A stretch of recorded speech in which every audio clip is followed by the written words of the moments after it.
to eastern and southern Kentucky. This is WYMT Mountain News First at 4. Good afternoon, I'm Steve Hensley. First at 4, the Pikeville Police Department is cracking down on crime, focusing on the drug epidemic and finding the people officers believe are to blame. WYMT's Buddy Forbes has more about the efforts to round them up today. Months of work ended in a drug roundup today as the Pikeville Police Department continues its effort to keep the streets clean and the community safe. After an extensive investigation, officers with the Pikeville PD spent Wednesday morning rounding up suspected drug traffickers, with 3 teams of officers spread out around the city and county to bring in people on sealed indictments. 8 arrests were made by noon, with officers saying it is just the beginning of the heightened efforts to clean up the streets. This is just a start, and it's going to continue. And so if you're doing it, I promise you we're going to find you, and you'll see what happens. Officials say organized efforts like this bring the city one step closer to safety, bringing in suspected traffickers and taking more drugs off the street. In Pikeville, Buddy Forbes, WYMT Mountain News. Charges for those arrested today include possession, fleeing and evading, and even assault of an officer, and more. We'll have more on the arrest tonight at 6.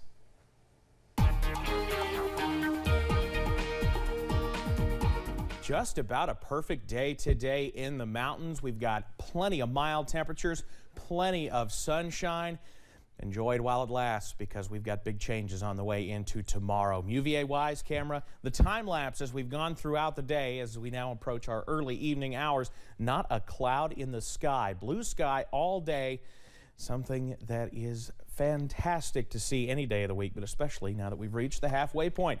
We're at 71 in downtown Whitesburg with beautiful blue skies out there right now as well. Those beautiful blue skies have helped us warm up big time. Only 2 stations in our area not quite to 70 degrees yet. Ashland and Wise. Look at Monticello pushing the mid-70s at this hour, checking in at 74. Satellite and radar, those clouds, they're off to our west and they're headed in our direction, but they're not here yet, so we've got a pretty darn nice sunset on the way into tonight. Keep that WYMT weather app handy, though, because those clouds will start to filter in, and that's what's going to keep our temperatures steady as we head through the overnight hours, only into those low 50s, which is above normal for lows this time of year. We have even colder weather on the way for later on in the week and in the weekend. I'll have the details on that in a few minutes. Steve? Evan, thank you. More than 200 people received a COVID booster shot at the state capitol today. Many state leaders rolled up their sleeves to get the shot. The governor said hospitalizations are increasing as immunity wanes. Dr. Stephen Stack talked about the importance of getting a shot, saying a booster is one step closer to going back to normal. Remember how nice it was to get back to the lives we used to know before this virus disrupted things so much. These vaccines are the way we get back there. Almost everyone in Kentucky is eligible for a booster shot if you are 6 months out from your last dose.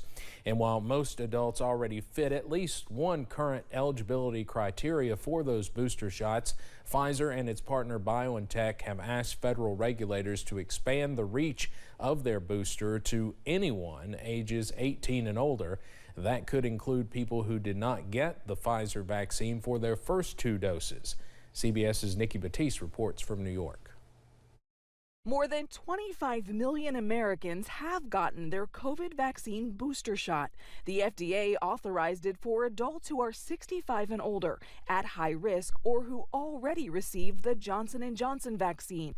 Now Pfizer is asking the FDA to authorize its booster shot for everyone 18 and older, citing its new data that a booster shot offers close to complete protection from severe COVID. The data look excellent. It showed real safety, and it showed that it worked. Over 95% protection from infection. The FDA denied a request by Pfizer to expand eligibility for its booster back in September, saying there wasn't enough information at that time.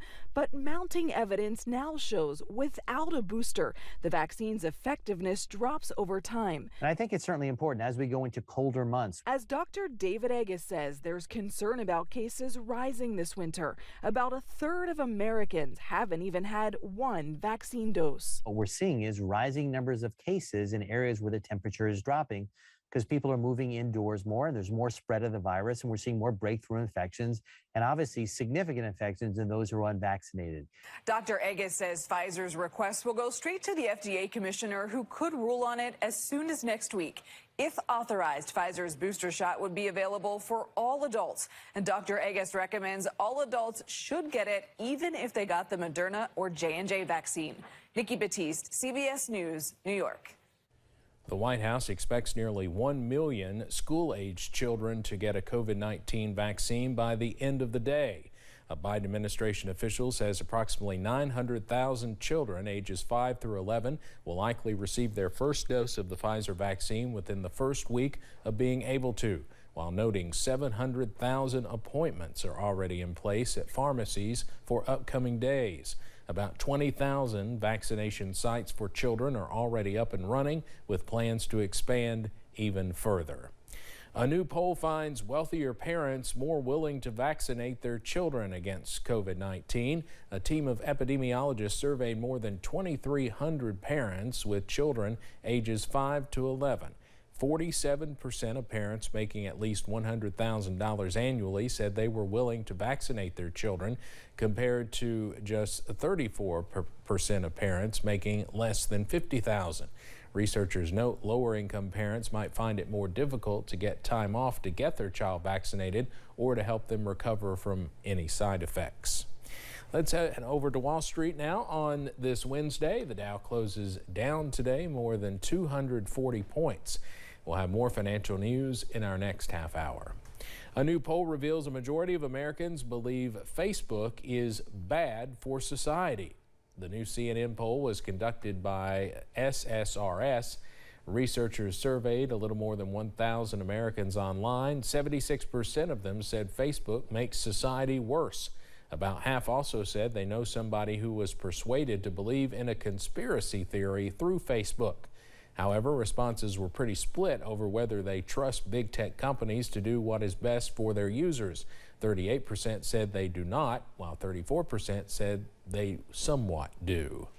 The Justice Department is seeking to make an example of the so-called QAnon shaman, with prosecutors asking for a prison sentence of more than 4 years.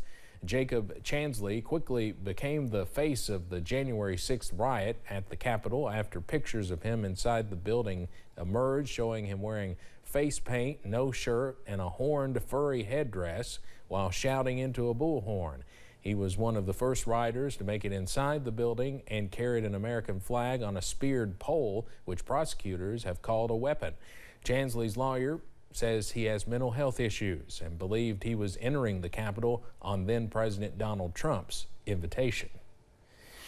As we celebrate our nation's veterans tomorrow, many also celebrate the service dogs trained to help them recover from physical and emotional trauma.